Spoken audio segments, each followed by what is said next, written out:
Really happy to be here. Thank you for having me. Hacking your health with JavaScript.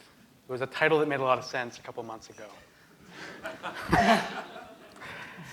So, a couple years ago when I left the New York Times, people would come up to me with this question. And it used to kind of freak me out. And it was, so what do you do? And I don't know if anyone else shares this feeling, but I felt like I put this face that Larry has on every time. I started to kind of freak out.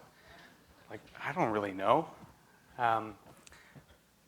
When I was feeling really confident, I would say that I was a visual storyteller. This seemed to be the title everyone was using a while ago. Everyone, at least, that was not a visual journalist. And when I was feeling really bummed out, when I was working on broken JavaScript and stuff that sucked, I said I fixed broken share tools, which happens more often than you might imagine in a newsroom. I've kind of settled on this title, that I'm the design engineer. I enjoy both. I enjoy the act of design, the act of building and creating.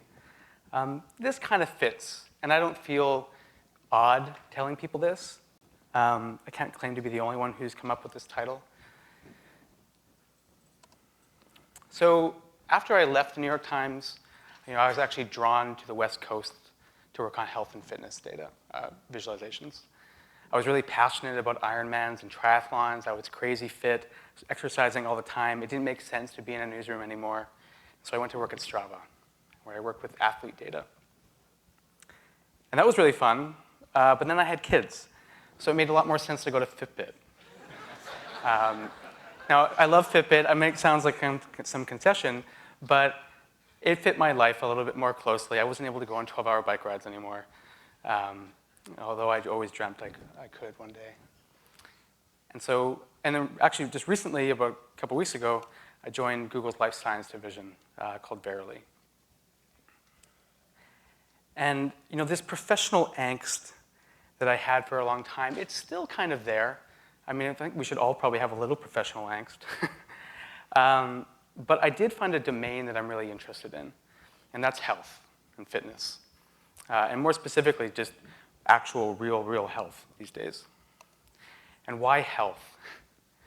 Well, because every day we're getting a little bit closer to the end, guys. I mean, we're like, it's almost over. You never know, right? I think about this probably more than I should. And if you're a really optimistic personality, you might think this is a good thing, right? Like, live in the moment. Or if you're more like me, you might think, oh, geez. So now I'm not so much a design engineer. I think I'm probably closer to like a product engineer, product designer. I build and design things. And from the design perspective, I'm in a much better position to kind of steer the direction of a product, rather than just being a pure engineer or a pure designer.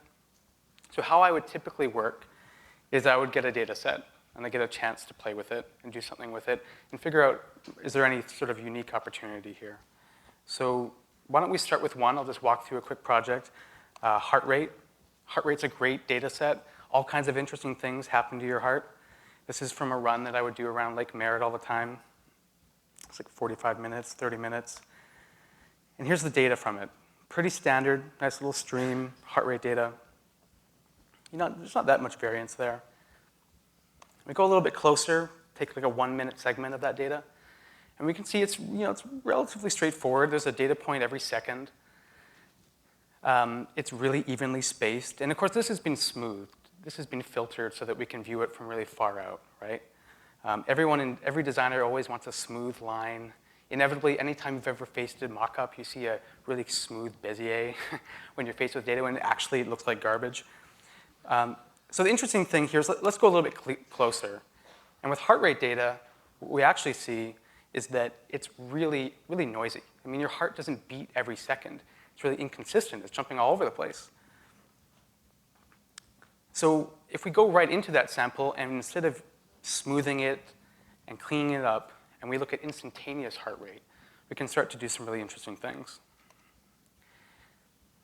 We're going to go deeper. Let's get out of the really far out view that we always do with these retrospective graphs and go right into this heart rate data. And so this is kind of an interesting line. This is the same 1 minute segment. But when you look at instantaneous heart rate, you can actually see something happening in your body. And so what we're actually seeing here is the beginning of an inhale at the bottom and the beginning of an exhale as it falls like that. And what this is respiratory sinus arrhythmia.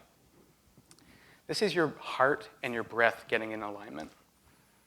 So I'm already using the words that you might associate with meditation. So let's design a meditation experience. So one of the magic things in JavaScript lately is the ability to communicate with devices. So I do this a fair bit. I've got this chance to stream from a polar heart rate strap, heart rate values. You can look at HRV, instantaneous heart rate. And I can start rendering this out. The screen is like pushed to the side. Oh well.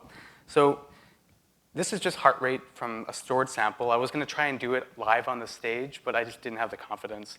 It was definitely a mistake. So this is recorded heart rate values. So I don't really know how to breathe yet, what the period should be like. So let's just get rid of that little moving thing on the bottom and give you some kind of guide. So when this thing contracts, we're exhaling. And when it's expanding, we're filling ourselves up with air. So you can do this now if you want. Okay, so we've got a guide, right? We know what's happening. Inhale, exhale. So I'm going to pause it. And this is the visual. Why did everyone laugh? Oh, okay, right, yeah. So yeah, this would be the part that would be really hard in a live demo, right? So what I want to do is show some kind of relationship. I don't want to draw the heart rate line, that's boring. But what I can do is I can add a little bit of an effect to this ring. And because we know the period at which this thing is expanding and contracting, and we know what your heart is doing, we can see how aligned you are to it. And so with a little bit of Perlin noise, a little bit of magic math, and some smoothing, we can give you this kind of nice sort of organic feel around the rings. So I'll let that go for a little bit, and let's just let it go. So it's going to continue to contract and expand. And these rings are going to respond to the data. Oh, audio.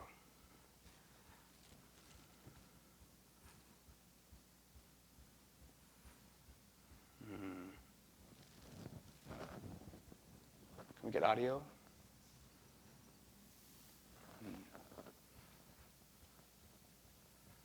Okay, well, there's audio in the background. The nice thing about playing with these great APIs now is that we can actually look at this data and we can start doing things with it. We can tell how closely aligned you are. We can fade audio in and out. Oh, that's too bad. Oh, well. So we can fade audio in and out with this expanding and contracting guide. And we can actually play little chimes if you're actually in alignment. Yeah, it seems like it is.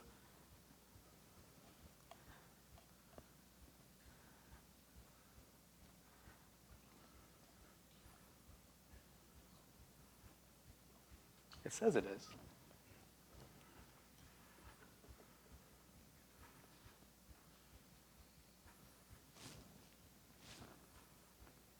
That's okay. We'll keep going. All right, so we continue. So this is a fairly simplistic visual metaphor to work with. It's not very precise, and that's on purpose. So we can keep going and just explore a little bit. We want to go deeper, right? So let's keep going. Oop. So these physical metaphors are really powerful. I'm borrowing some Mr. Doob code here, which I've massacred in the background somewhere. And we can start playing again with flocking. A couple people have probably already talked about flocking today. And when we're actually talking about connecting to your body, charts and graphs aren't going to be all that helpful. What we do want to do is kind of maybe think about replicating real phenomena in nature. And one of the reasons I like these typical concepts of the Boy's algorithm, everyone kind of knows this, so I'll skip over it, is that physical metaphors are really forgiving. They're powerful because they're not precise, because you can connect with them and not actually think about if you're doing it right. The thing that I really like about this particular visualization is that we're feeding your data into it, and the birds are actually responding to how aligned you are. They'll become a flock if you're really in alignment with this guide. But if you're not, it's still going to be kind of pretty. Getting it right with respect to health is kind of a dangerous place to go. So we'll get rid of the birds. Good night.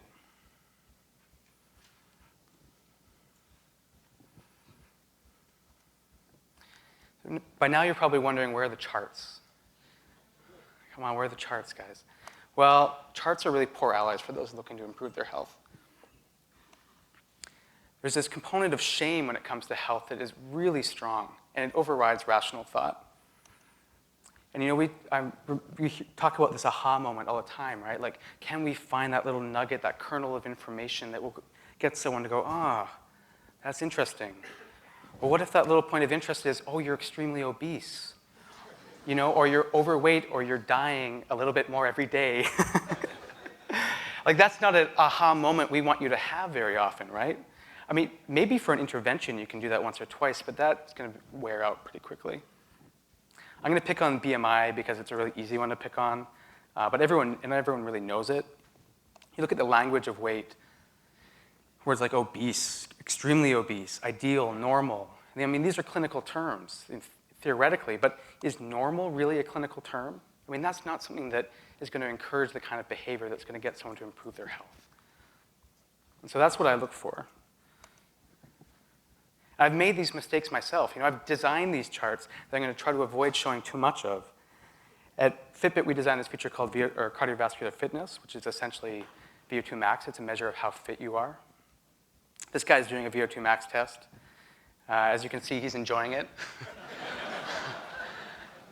that line hanging from the top, that is a harness, because he's expected to run till he completely falls off. Like, this is a full-out effort. The mask is recording how much, the volume of oxygen that he's able to utilize. And so there's other ways of estimating VO2 max, and we came up with a way. And so I designed some of these features. And the natural inclination as a former news person was to figure out, like, what does this number mean? What's good? What's bad? I need to know these things. And so I designed this. I came up with these categories. We obviously did all the research and came up with these categories. We could define excellent.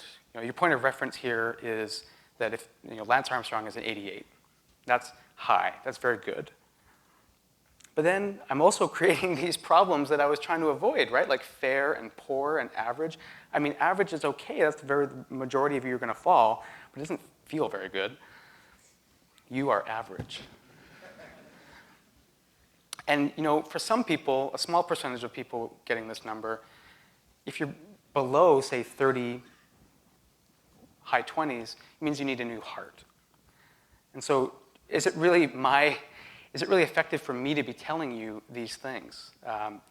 Is that the kind of information that you want to engage with on a regular basis? If you need a new heart, you probably already know it, right? Well, we hope. Resting heart rate, another really interesting graph, or data point. A boring graph, typically. It's all relative with resting heart rate. We know that if you're above a certain number, you are in deep trouble. If you're over 100, that's an intervention. That's a clinical intervention, and we need to help you right away. But we also know that if you're close to that, or even above 80 for the vast majority of people, you're in big trouble. You're getting, why are we going to try and help you once you've already arrived at your end state? Above 100 is it's really hard to come back from something like that. You've got to lose a lot of weight. We want to go preventative, right?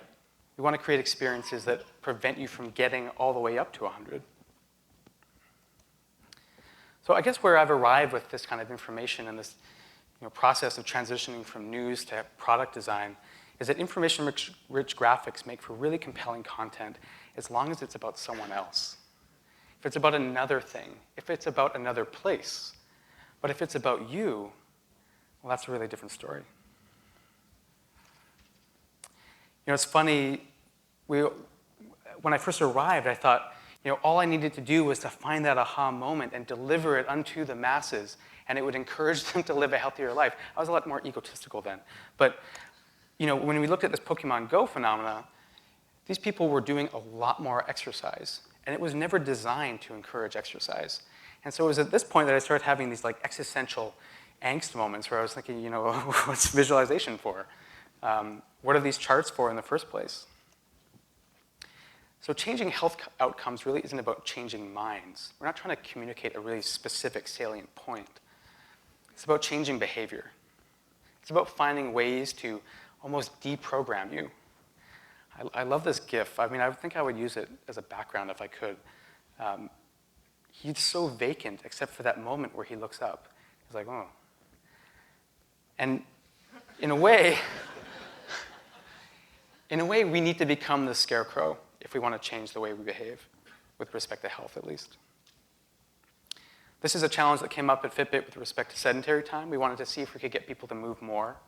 I'm sorry, but you guys have been sitting this entire time. Again, every second you're getting closer to the end.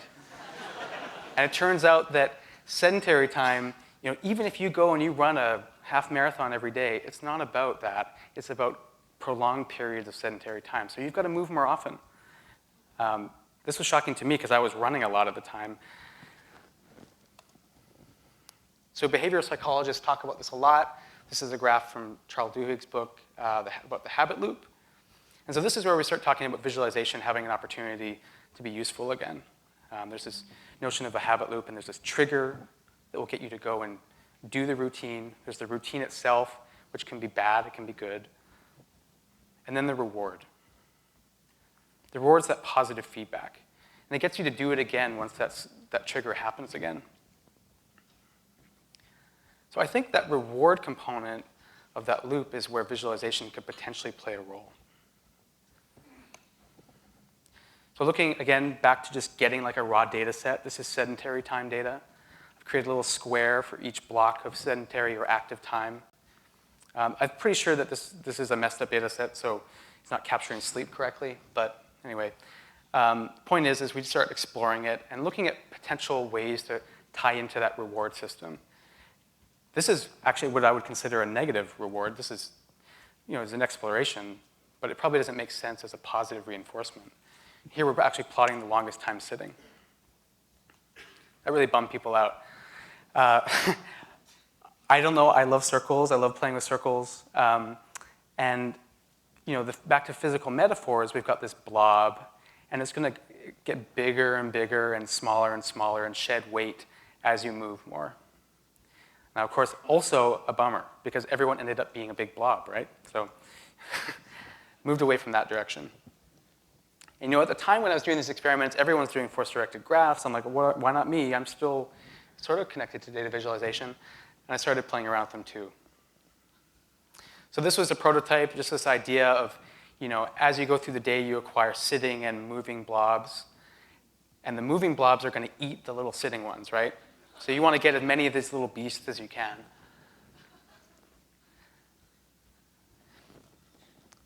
So the feedback on this was that it was creepy. So we didn't do this. I was really pulling for this, and it didn't come through. That's too bad.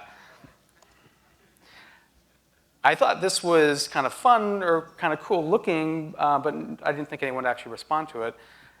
This is plotting active time, or we're looking at metabolism. And if you gained enough active minutes during an hour, we would give you a star. Now, at the time, I was pretty skeptical that this would resonate with anybody. And actually, no one knew what the lines were, but they knew that it was good to get stars, right? So we started playing with stars. And it's funny the language that people have when you start giving them like a little nod, a little kudos, right? Like, how often in the day has someone come up to you and said, hey, you're doing great. You look good today. You did a good job. That never happens nearly enough. I wish it did. And so that's kind of the role that this visualization took on. And so a really important component, I think, to remember about designing in this habit loop system is that it's not just this retrospective graph at the end. Like, no one's going to remember that the next day when they have to think about getting up. What we ended up coming up with was kind of a system where before the end of the hour, we'd give you a little notification. If you actually did go for a walk and get enough steps to earn it, you get this little well done. And at the end of the day, we'd give you this arc, nice bit of green and a star. We have these retrospective graphs too. Nobody looks at those. This is a beloved feature, but the only place people look for these sorts of things is on their wrist. And so I guess the takeaway there for me is that if you really want to affect change, you've got to become part of like a larger system. You've got to concede that information is not enough.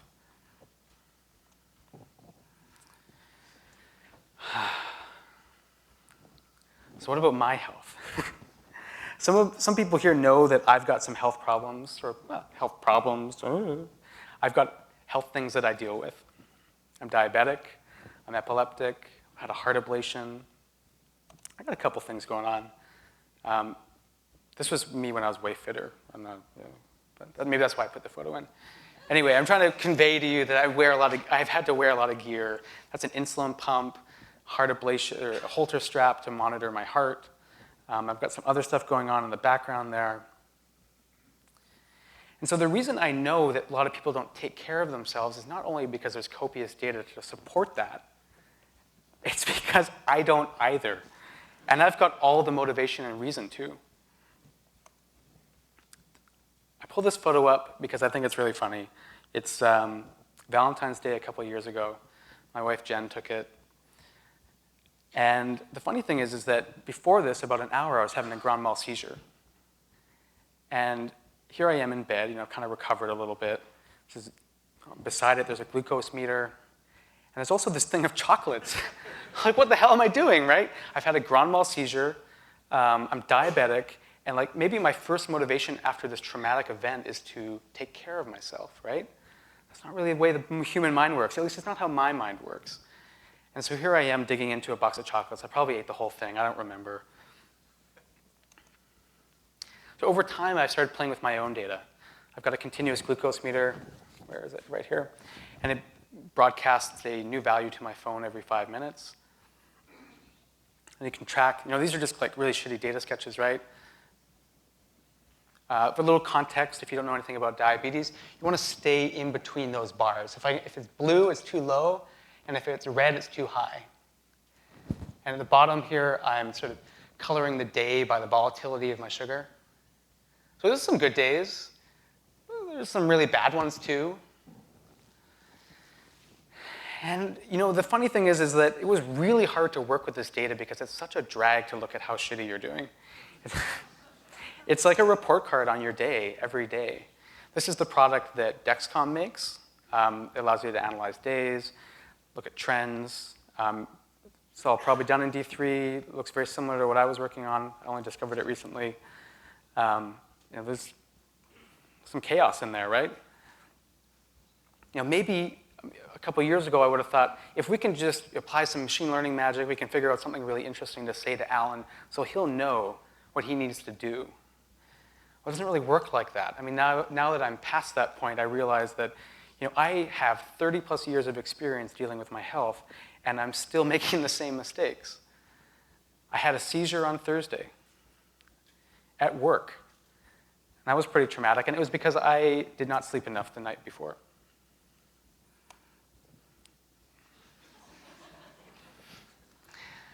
So, can we get away from these health report cards?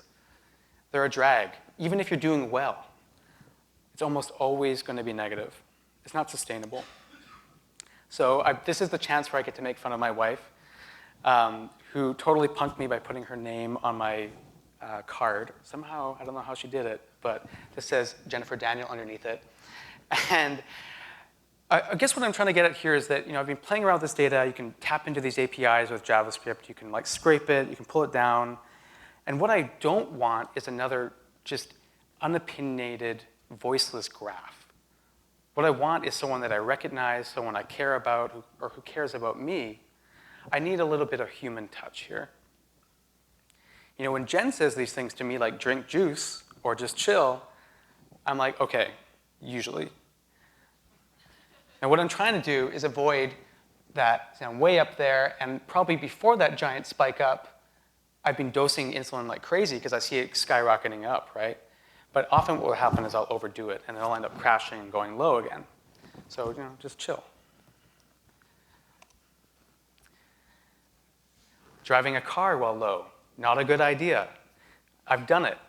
I would like to avoid doing it. The problem with these data sets and these is that, and especially with diabetes, you get desensitized. You don't actually believe the data that you're looking at. And I should know better, right? But I have still done it regardless. So when I pull up a view like this on my phone, it's a lot more compelling. Now you can also tap into the Google Images API and pull up some really grim stuff. I kept out the really dark images. If you take Safe Search off the API, you can get some really brutal car crash images. It works, though. I mean, it works for me. It's got to work for you. For me, seeing a car that looks just like my Prius, it resonated. But I also want to feel good, right? Now, we talk about that reward system. It's a shame that you cannot hear the audio. But this is a dancing Doge, and if I'm doing really well, I get to see the dancing Doge. It's really awesome.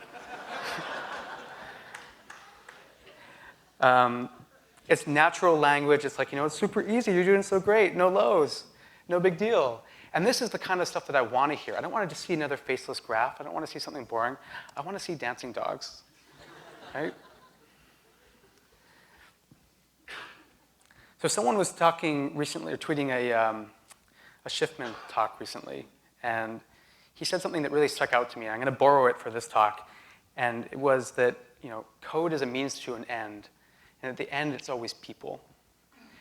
And that really resonated because really, we're not designing. We talk about getting familiar with our data, knowing our data. I've heard that so many times at so many conferences. We know the data. Like, that's great. We know the data. But we need to know the people that we're designing for, too. That's it. Thank you.